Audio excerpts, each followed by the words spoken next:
Welcome friends, আমি সৌরভ। তো আমি এখন কথা বলবো প্রসেনজিৎ এবং ঋতুপর্ণা অভিনীত তাদের নতুন আপকামিং মুভি অযোগ্য। অযোগ্যর নতুন একটা গান কিন্তু আজকে রিলিজ করা হয়েছে, অযোগ্য আমি। তো এই গানটি নিয়ে কথা বলবো, আসলে গানটি কেমন ছিল।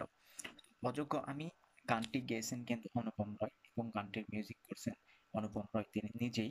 তো গানটি সত্যি দুর্দান্ত ছিল, কারণ সবসময় আমরা অনুপমের যে গানগুলো আসে প্রত্যেকটা গান কিন্তু মারাত্মক লেভেলের হয়, এবং অযোগ্য আমি এই গানটাও কিন্তু অসাধারণ ছিল। গানটির মিউজিক দুর্দান্ত। অনুপম রয় গানটি কিন্তু খুব সুন্দর গেয়েছে। বোম্মাদার মুভিতে অনুপম রয় সবসময় বেস্ট গান দিয়ে থাকে, এটা আমরা প্রত্যেকেই জানি। এমন কিছু গান আছে যেগুলো সত্যি ইন্ডাস্ট্রি বলা যায় বা অল টাইম ব্লকবাস্টার সং বলা যায়, মানে অনুপম রয়ের আহ, গাওয়া। তো সত্যি এটা দুর্দান্ত। এই গানটা আমার কাছে খুব ভালো লাগছে, গানটি আমি বেশ কয়েকবার শুনলাম, গানটি সত্যি খুব সুন্দর ছিল।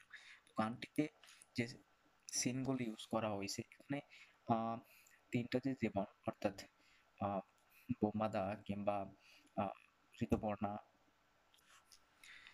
এবং শিলাজিৎ। তো এর আগের ভিডিওতে আমি বলেছিলাম যে ঋতুপর্ণা এবং শিলাজিৎ তাদের যে পারিবারিক জীবন, তো সেখানে মানে একটা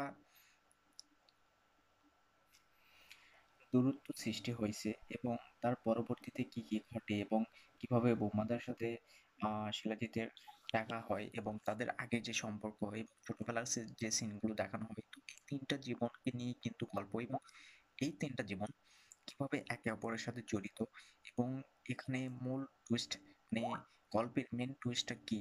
তো এটা কিন্তু সবচেয়ে বড় একটা বিষয় যে আসলে এই যে তিনটা জীবন আহ, মানে হঠাৎ করে এরকম হওয়ার কারণটা কি, বা ঋতুপর্ণা এবং বোপাদা, তো তাদের সম্পর্কটা আসলে কি, বা অতীতে তাদের কি হয়েছিল।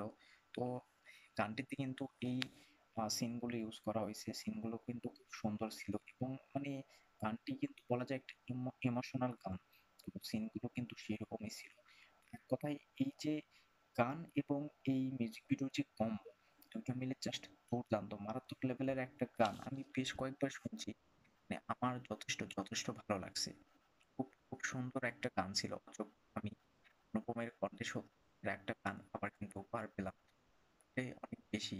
তো এরকম মুভিটাকে নিয়ে কিন্তু আমার অনেক বেশি এক্সাইটমেন্ট আছে। এখন দেখা যাক আসলে আহ মুভিটা কেমন হয়। যদিও অযোগ্য এবং বুমেরাং দুইটা মুভি একসঙ্গে রিলিজ করতেছে, বক্স অফিসে কোন মুভিটা যে সফল হবে বা কোন মুভিটি বেশি কালেকশন করবে এটা বলা যাচ্ছে না, তবে মানে দুইটা মুভির কিন্তু হাড্ডাহাড্ডি একটা লড়াই আমরা দেখতে পাবো, অযোগ্য এবং বুমেরাং। তো বুমেরাং যেহেতু একটা মানে সাইফাই কমেডি ধরনের মুভি, তো দুইটা মুভি দর্শককে টানবে এমনটাই আশা করি, এবং আহ, অবশ্যই দুইটা মুভি দুর্দান্ত হবে। এই গানটা আমার যথেষ্ট ভালো লাগছে, আপনাদের কেমন লাগছে সেটা অবশ্যই কমেন্টে জানাবেন। ভিডিও ভালো লাগলে অবশ্যই একটা লাইক করবেন, শেয়ার করবেন, আর এই চ্যানেলটা সাবস্ক্রাইব করবেন। ধন্যবাদ।